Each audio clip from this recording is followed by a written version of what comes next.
ఇప్పుడు మరలా మన కార్యక్రమాన్ని కొనసాగిద్దాం. అంతేగాక వీరిద్దరూ మోషే ఎలియాలు యేసుకు సాక్షులుగా కూడా ఇక్కడ ఉన్నారన్నమాట.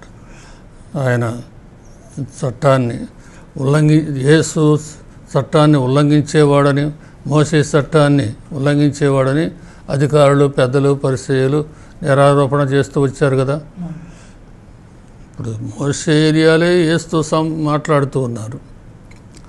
అందువల్ల ఈ చట్టాన్ని ఏమాత్రం కూడా ఉల్లంఘించడం లేదు అని ఇప్పుడు వారి బోధనని, చట్టాన్ని పరిపూర్తిగా ఉంచడానికి వచ్చినట్టుగా కూడా మనం అర్థం చేసుకోవాలన్నమాట. అలానే అప్పుడు పేతురు పలికినటువంటి వాక్యం, ప్రభు ఇక్కడ నీకు, మోషేకు, ఎలియాకు 3 గుడారాలు నిర్మిద్దామని చెప్పాడు. ఈ గుడారాలు అనే మాట ఎందుకు పలికాడు అంటే, ఈ సంఘటన అనేది ఆనాడు గుడారాల పండుగ సందర్భంలో జరిగింది. యూదులు గుడారాల్లో నివసిస్తూ ఉండేవారు. ఎడారిలో ప్రయాణం జరిగినప్పుడు పూర్వవేదంలో వారు గుడారాల్లో ఉండి ప్రయాణాన్ని కొనసాగించారు. దాన్ని స్మరించుకుంటూ యావే ప్రభు యొక్క రక్షణ ఎలా నడిపించారు ఇవన్నీ కూడా స్మరించుకుంటూ మెస్సీయా రాక కొరకై ప్రార్థన చేస్తూ గుడారాల్లో గడిపేవారు. ఇప్పుడు ఈ సంఘటన సందర్భంగా అలా గుడారాలు ఇక్కడ మీకు నిర్మిస్తే ఇక్కడే శాశ్వతంగా ఉండిపోవచ్చు అనేటువంటి భావనతో పేతురు అంటున్నారు. అయితే ఈ సందర్భంలో మనం ముఖ్యంగా ఇంకొక విషయం కూడా గుర్తుంచుకోవాలి. అదేమిటంటే మేఘం వచ్చింది. ఆ మేఘం నుండి దివ్యవాణి అనేది వినిపిస్తుంది. మేఘం ఎందుకు కమ్మిందంటే, పూర్వవేదంలో దైవ సాన్నిధ్యానికి గుడారం ఉండేది. గుడారంలో దైవ సాన్నిధ్యం, ఆ గుడారం పైన మేఘం ఎప్పుడు కూడా ఉండేది. అంటే ఆ ప్రభువే మేఘ రూపంలో ఆ గుడారం పైన గుడారంలో ఉన్నట్టుగా భావించేవారు అన్నమాట. ఇప్పుడు యేసే తన గుడారాన్ని మానవాళి మధ్య, ప్రజల మధ్య నిర్మించుకున్నారు. ఆయన మనుష్యావతారమే ఒక గుడారం. ఒరిజినల్ గ్రీకు భాషలో ఒక గుడారం నిర్మించుకున్నట్టుగా మనం చదువుతున్నాం. అందువల్ల యేసు ఇప్పుడు దివ్యరూప ధారణ చెందుతున్నారంటే ఆ మేఘం అనేది ఆయన గుడారం పైన వచ్చి నిలిచినట్లుగా మనం అర్థం చేసుకోవాలి. అనగా యావే ప్రభు ఆయనపై నిలిచి ఉన్నట్లు. అప్పుడు ఆ ప్రభు నుంచి ఆ దివ్యవాణి అనేది కూడా వినిపిస్తుంది. ఆ దివ్యవాణి ఏమని పలుకుతుంది? ఈయన నా ప్రియమైన కుమారుడు, ఈయనను గూర్చి నేను ఆనందభరితుడనైతని, ఈయనను ఆలకింపుడు. ఇదే వాక్యాన్ని మనం యేసు బాప్తిసం పొందినటువంటి సమయంలో కూడా ఆలకించాం. అయితే అప్పటికి ఇప్పటికీ ఉన్నటువంటి భేదం, ఈయనను ఆలకింపుడు అనే మాట అప్పుడు లేదు.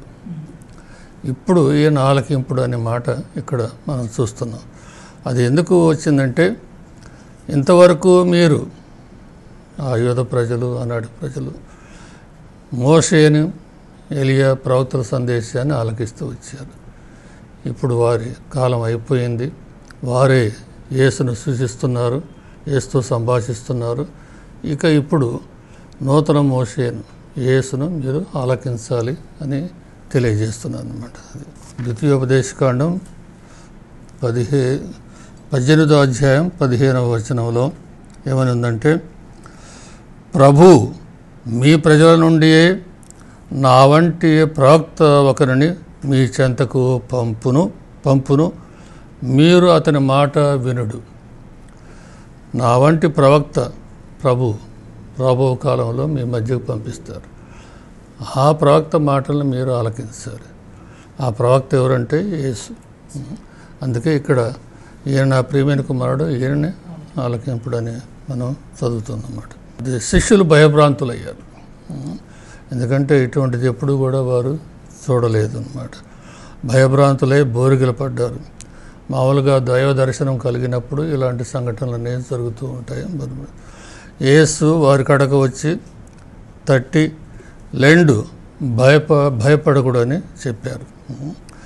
ఇది ఆ విధంగా వారికి అభయాన్ని ఇస్తూ వచ్చారు. ఇక యేసు తప్ప అక్కడ ఎవరూ లేరు. మోషే కానీ ఎలియా కానీ ఇక కనిపించలేదు.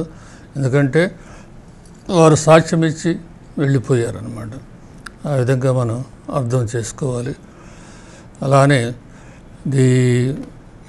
ఈ సంఘటన ద్వారా మనం కష్టాల్లో, సమస్యల్లో, బాధల్లో అధైర్యం చెందకూడదు. యేసు వారిని తట్టి లేపడం ఒక విధంగా ఉత్థానాన్ని సూచిస్తుందని కూడా పునీతులు తెలియజేస్తున్నారు అన్నమాట. ఇప్పుడు మనం ధ్యాన భాగంలోకి పోదాం.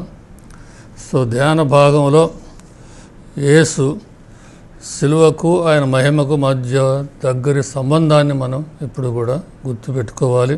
పేతురు మొదటి లేఖ 2వ అధ్యాయం 20-21 వచనాలు. ఏలైనా తప్పనొర్చి దానికి ప్రతిఫలముగా శిక్షను ఓర్పుతో భరించినసో దాని యందు ఏమి గొప్పతనం ఉన్నది? తప్పు చేసిన వాడు శిక్ష అనుభవించడంలో గొప్పతనం ఏమీ లేదు.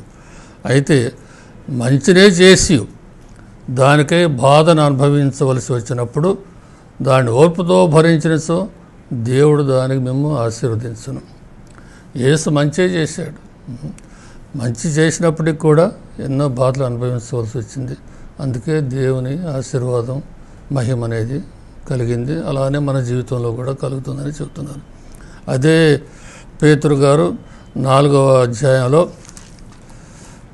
12-13 వచనాల్లో ఈ విషయాన్ని మనకు తెలియజేస్తున్నారు. 4వ అధ్యాయం 12-13 వచనం. ప్రియమిత్రులారా, మీరు ఒక బాధాకరమైన పరీక్షకు గురి అయి కష్టపడుతున్నారు.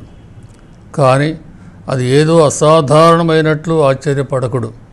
అంతేకాక క్రీస్తు బాధలలో పాలు పంచుకుంటామని ఆనందింపుడు. దానివలన ఆయన మహిమ ప్రదర్శింపబడినప్పుడు మీరు మహానందము అనుభవింపగలరు. కాబట్టి బాధలు అనుభవించడం అనేది ఏదో అసాధారణమైన విషయంగా మనం భావించకూడదు.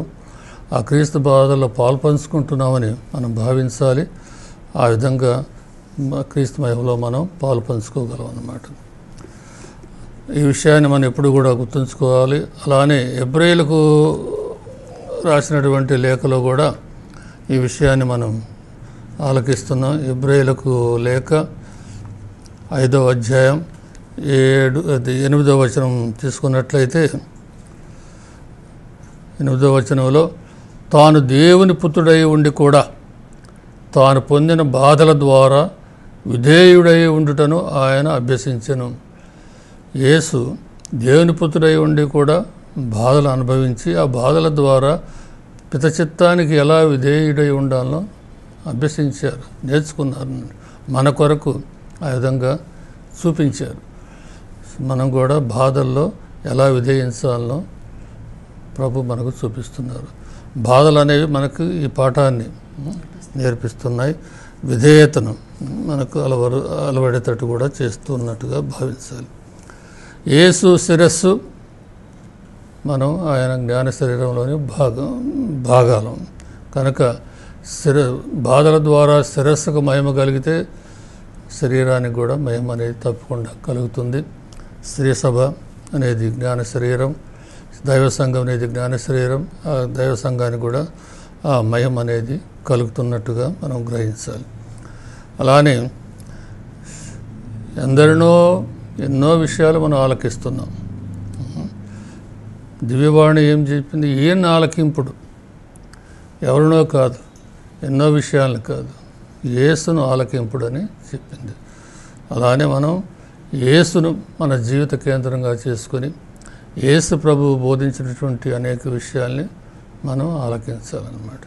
ఈ విషయాన్ని తెలుసుకోవాలి. అలానే యేసు రూపాంతరం, దివ్య రూపధారణ అనేది అనుదినము దివ్య పూజలో దివ్య సప్రసాద రూపంలో జరుగుతుంది. అపరసాలు యేసు ప్రభు శరీరక్తాలుగా మారుతున్నాయి. ఆ విధంగా ఆ దివ్య రూపధారణను మనం అనుదినము ఈ రూపంలో చూస్తున్నాం.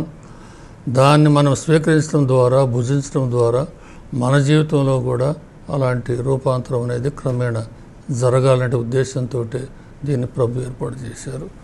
ఇప్పుడు మనం ప్రార్థన చేసుకుందాం. పరిశుద్ధులైన తండ్రి ప్రభ, మిక్కిలి ప్రేమ గల దేవ ప్రభ, నీ యొక్క మాటలు మేము ఆలకించున్నాం ప్రభ. మేము బాధలో, కష్టలో, శ్రమలో ఉన్నప్పుడు ప్రభ, నీ యొక్క మాటలు మాకు ఓదార్పు దయచేసినందుకు దేవునికి స్తోత్రం ప్రభ. మాకందరికీ నాయన ప్రభ, నీ యొక్క పరిశుద్ధాత్మ అభిషేకం దయచేయమని యేసు నామం అడిగి వేడుకుంటున్నాము తండ్రి, ఆమేన్. ఇప్పుడు మనం పఠనాన్ని పరిశీలించాం, ధ్యానించాం, ప్రార్థన చేసుకున్నాం. ఇక దీనిలో కొంతైనా ఆచరణలో పెట్టాలి, ఏదైనా చెప్పగలరా? ప్రభుని యందు ప్రియ దేవుని బిడ్డలారా, మన దైనందిక జీవితంలో కష్టాలు, బాధలు సంభవిస్తూనే ఉంటాయి. ఇటువంటి కష్టాలు, బాధలు సంభవించినప్పుడు అయ్యో నాకు మాత్రమే ఎందుకు ఈ విధంగా జరుగుతూ ఉన్నది అని మిక్కిలిగా చింతిస్తూ ఉంటాం, బాధిస్తూ ఉంటాం.